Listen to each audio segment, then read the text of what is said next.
Faktor lain yang menjadi sorotan adalah kinerja wasit asal China, Ma Ning, yang dianggap mengambil beberapa keputusan kontroversial yang merugikan Indonesia. Puncak kekecewaan terjadi saat Ma Ning menolak memberikan tendangan penalti untuk skuad Garuda menjelang akhir pertandingan. Keputusan wasit yang enggan meninjau VAR memastikan Jay Itzes dan kawan-kawan gagal memanfaatkan peluang emas tersebut.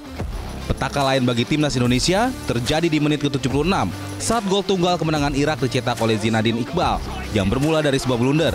Rizky Ridho membuat keputusan keliru dengan melakukan dribble di area pertahanan. Statistik menunjukkan bahwa hanya satu tembakan timnas Indonesia yang benar-benar mengarah tepat ke gawang yang dikawal oleh kiper Jalal Hasan. Tentunya Patrick Kluivert dan tim pelatih serta federasi harus segera melakukan evaluasi menyeluruh untuk meningkatkan efektivitas Garuda di turnamen mendatang. Thohir dan kawan-kawan juga harus melihat bahwa di dalam negeri ada jutaan talenta yang juga ingin menjadi pemain nasional, pemain tim nasional. Nah, ini kan mimpi mereka ini tidak pernah diakomodir secara signifikan dalam bentuk pembinaan, dalam bentuk peningkatan kualitas wasit, peningkatan kualitas kompetisi pada level pembinaan, bukan pada level Liga 1. Gitu loh kan. Ini menurut saya yang tidak adil. Nah, sekarang melangkah ke depan, silahkan saja masih dengan program naturalisasi, ya, tetapi harus adil. Artinya harus ada kebijakan-kebijakan yang langsung terkait dengan pembinaan usia muda, peningkatan mutu pelatih-pelatih di usia muda, peningkatan kesejahteraan mereka, peningkatan infrastruktur di pembinaan. Saya kira kan itu tugas federasi. Atas kekalahan melawan Irak, mimpi timnas Indonesia tampil di panggung Piala Dunia 2026 harus tertunda, meninggalkan kekecewaan mendalam bagi seluruh bangsa. Kekalahan dari Irak 0-1 mengandaskan harapan Indonesia untuk lolos ke Piala Dunia 2026. Di satu sisi, permainan tim Garuda yang setelah melawan Arab Saudi dianggap mulai membaik. Namun di sisi lain, evaluasi performa Coach Patrick Kluivert dalam menunggangi timnas disorot publik. Kita akan membahasnya bersama pengamat sepak bola Erwin Fitriansyah yang sudah bergabung dengan Prime Time News pada sore hari ini. Bung Erwin, selamat malam. Selamat malam Mas Iqbal, selamat malam pemirsa Metro Semoga TV. selalu sehat Bung Erwin. Jumat lalu ya, 10 Oktober Bung Erwin sempat berkata pada saat itu di program yang sama di Prime Time News bahwa untuk laga melawan Arab Saudi janganlah melakukan eksperimen formasi, jangan coba-coba. Nah, apakah itu yang terjadi dalam laga melawan Irak kemarin, Bung Erwin? Kalau di pertandingan lawan Arab Saudi kan formasinya 4-4-2 dan ada beberapa pemain yang bukan bermain di posisi aslinya ya. Tapi untuk pertandingan semalam itu sebenarnya sudah kembali lagi ke 3-4-3. Cuma memang Indonesia dari statistik dari pertandingan semalam juga kelihatan sangat susah untuk bisa melakukan tembakan ke arah gawang gitu. Karena striker yang selama ini diandalkan oleh Romani memang tampil bukan sebagai starter gitu ya, tampilnya sebagai pemain cadangan. Sama seperti ketika menghadapi Arab. Mungkin karena memang kondisinya tidak fit untuk bermain selama 90 menit gitu ya, karena dia baru pulih dari cedera. Tapi soal formasi, soal penempatan pemain itu sebenarnya sudah sesuai, sudah tidak terkesan coba-coba lagi seperti ketika menghadapi Arab Saudi. Oke, kalau sudah selesai, jadi apa alasan beberapa peluang yang ada tuh gagal untuk dikonversi menjadi gol kalau Anda menganalisa, Bung Erwin?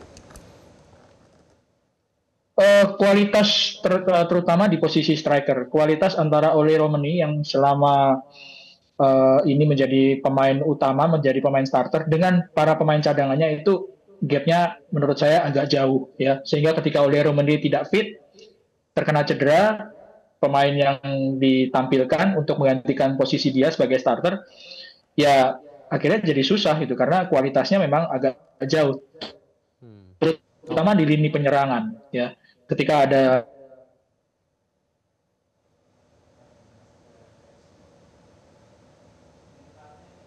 peluang arah di Irak saja, waktu sebelum round 4 ketika menghadapi Cina, Taiwan dan kan juga nggak ada Ole juga.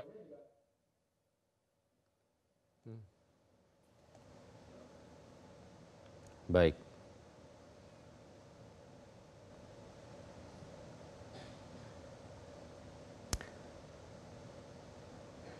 Baik, Bung Erwin. Ada sedikit kendala komunikasi, Bung Erwin. Apakah sudah bisa kembali mendengar suara saya? Ya.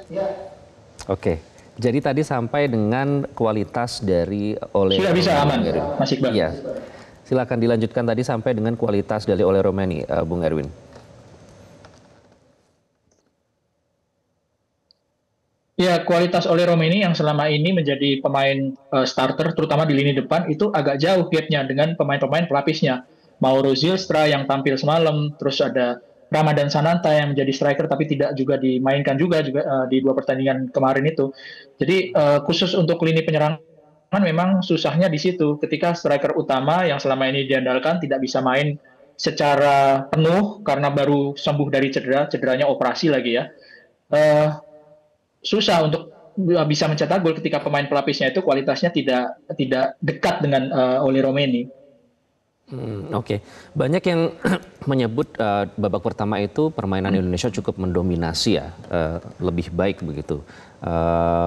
Namun di babak kedua dianggap menurun, terutama pada saat gol dari Iqbal ini yang berasal dari bangku cadangan. Apakah memang ini membuat pemain Indonesia istilahnya itu kena mental begitu Bang Erwin, sehingga mempengaruhi permainan mereka? Sebetulnya bukan cuma di babak pertama saja, Indonesia secara keseluruhan itu possession-nya lebih banyak ya, 50 sekian dibanding 40 sekian gitu semalam. Tendangan ke arah gawang juga percobaannya lebih banyak.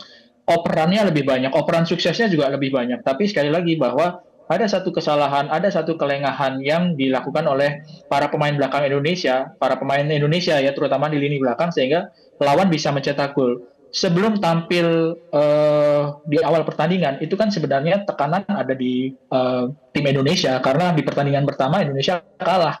Sehingga mau tidak mau, ada sebuah keharusan, kalau masih mau untuk lolos ke babak final, putaran final Piala Dunia, itu kan semalam harus menang. Kalaupun misalnya menang pun juga kita harus menunggu pertandingan Arab lawan Irak nanti hari Rabu.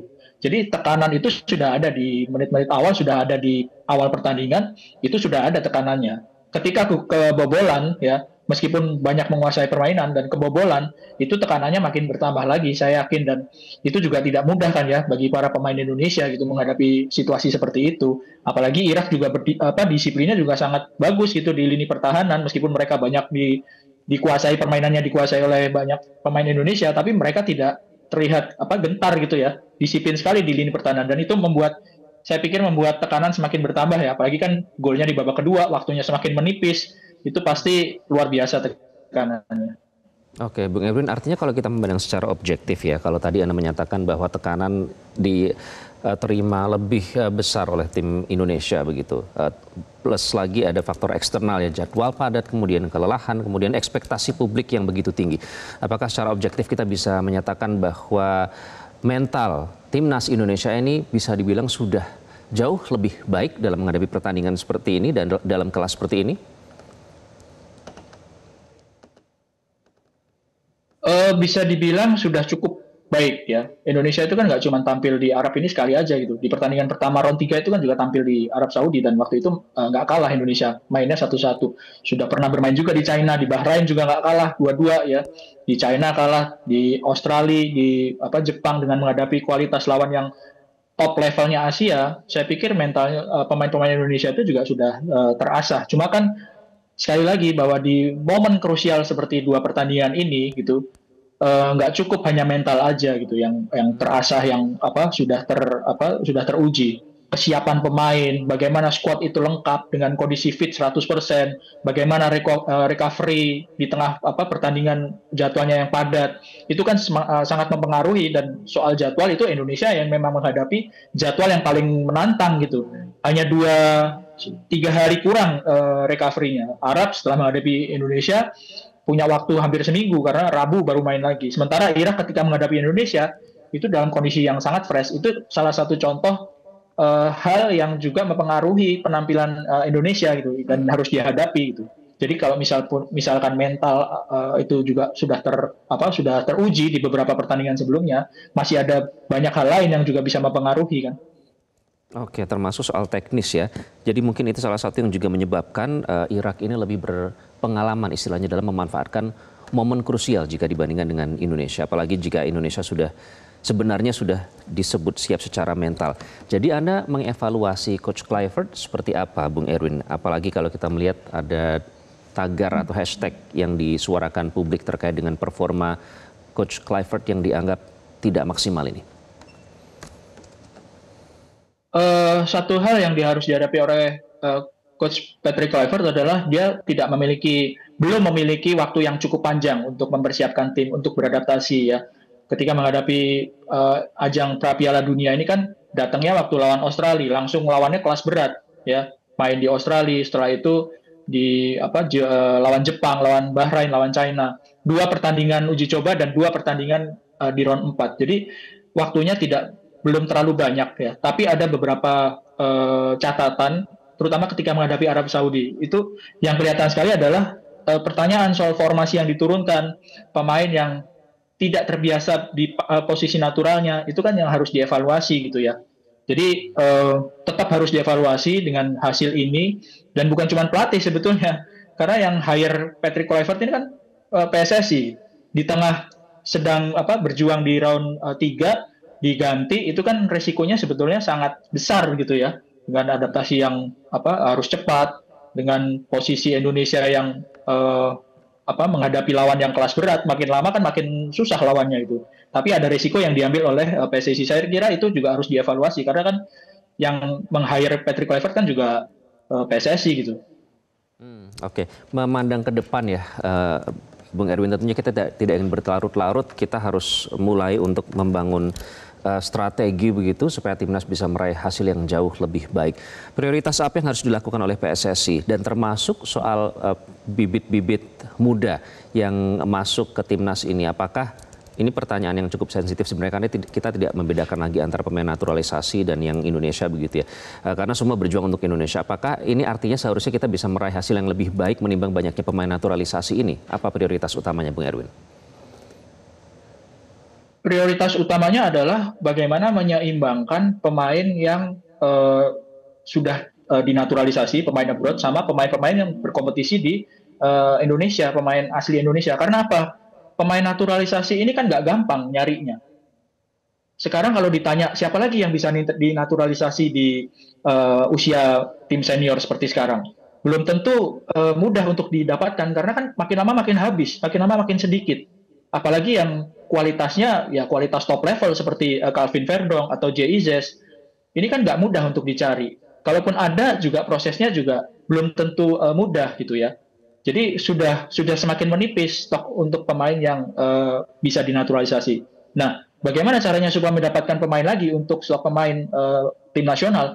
Ya harus memproduksi sendiri di Indonesia, seperti kata Bung Joy tadi, bahwa pemain-pemain Indonesia bibitnya ini benar-benar harus disiapkan dengan maksimal gitu ya. Nggak bisa dengan perhatian yang seadanya, karena ya source atau sumber pemain Indonesia yang paling banyak itu ya yang ada di Indonesia gitu.